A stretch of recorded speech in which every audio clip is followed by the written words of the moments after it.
favorite Bible truth, Shadrach, Meshach, and Abednego. As believers today, we put our faith in the God who has revealed himself through his word. Our faith goes beyond this life, beyond the threats of this world, beyond the demands of this world, and beyond the false and empty promises of this world. Our faith it goes beyond all of that. We have a greater hope than what this world can offer. That's what drives us and keeps us from falling on our faces. For Shadrach, Meshach, and Abednego, they had faith. The Chaldeans told King Nebuchadnezzar that Shadrach, Meshach, and Abednego were not bowing down to the golden image. So King Nebuchadnezzar had Shadrach, Meshach, and Abednego brought to him, and he asked, "Who is this guy that's going to deliver you out of my hands?" Silly question to ask. They answered him and said, "We have no need to answer to you on this matter." Basically telling him, we don't need to defend God to you because God is perfectly able to defend himself. What makes this my favorite Bible truth is that Shadrach, Meshach, and Abednego, they didn't know how God would deliver them. They didn't know. They knew no matter what that they would be delivered, but they didn't know how. They didn't know, are they going to be delivered and live? Are they going to be delivered and die? But no matter what, they knew that the one true king, God, would deliver them. They told King Nebuchadnezzar, "If this be so, our God, who we serve, is able to deliver us from the burning fiery furnace, and he will deliver us out of your hand. But if not," and that's them saying, if he doesn't come to rescue us and we don't live, "be it known to you," meaning listen to this and listen clearly, "we will not serve your gods or worship the golden image that you have created." This statement is a strength of their character and their determination to walk in obedience to the Lord. It reminds them and us that we are called to obedience regardless of our feelings and regardless of the possible fallout. We are still here and we still need to obey God. We are called to be obedient regardless of what the cost is. Real faith, real, true, genuine faith is a determination to simply trust the Lord and leave the rest to work out all the details to him. He will do all the working of the details. Shadrach, Meshach, and Abednego are not just given the opportunity to show their faith, but they're also given the opportunity to share about who God is and what he's able to do. The only reason that opportunity came even along was because of the persecution and because of the trials that they had to face and go through. So when you're feeling like you're being persecuted or you're going through trials or you're going through tribulations, you got to remember that you have now been given the opportunity to show everyone who's watching you, and I promise you people are always watching, that you're able to now show them who God is and what he can do. So back to Shadrach, Meshach, and Abednego.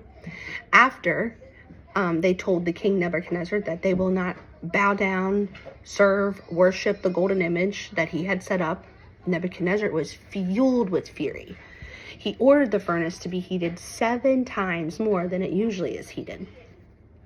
Which, if you think about it, he wasn't thinking wisely. He was thinking angrily, because if you heat up something even hotter to put something in, it's going to destroy it faster. So if you wanted to cause torture or pain, you wouldn't want it to be heated so high to where as soon as they go in there, they're dead. So he definitely wasn't thinking wisely when, he did the ordering of the furnace to be heated 7 times hotter than it usually is. Then he ordered some of his mighty men of his army to bind Shadrach, Meshach, and Abednego and to cast them into the burning fiery furnace. Just know that the furnace was never a torture chamber back in the day. It was actually used to smolt metals. But now back to our Bible truth. King Nebuchadnezzar was very urgent with wanting them to be bound and thrown into the fire. That the overheated furnace, the flame, when his men were throwing Shadrach, Meshach, and Abednego into it, it actually killed them. It killed King Nebuchadnezzar's men. It just killed them right there. So now Shadrach, Meshach, and Abednego are bound, and they are thrown into the fiery furnace. And then King Nebuchadnezzar was astonished, and he rose up very quickly, and he said to his counselors, "Didn't we cast 3 men and bound them in the fire?" And the counselors answered and said, "Yes." Said to the king, "True, O king." And he answered them and said, "But I see 4 men. I see 4 men unbound, walking in the midst of the fire, and they are not hurt. And the appearance of the 4th is like the Son of God." And then Nebuchadnezzar came near to the door of the burning fiery furnace and said, "Shadrach, Meshach, and Abednego, servants of the Most High God, come out and come here." So now his tune is changing, because Shadrach, Meshach, and Abednego, being persecuted, they were able to show what God can do. And and not just to King Nebuchadnezzar.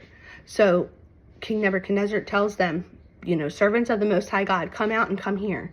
And so they came out of the fire, and the princes, governors, captains, and the king's counselors, they were all gathered together and saw that the fire had not had any power over Shadrach, Meshach, and Abednego, that their bodies were not burned. The hair of their heads were not even singed.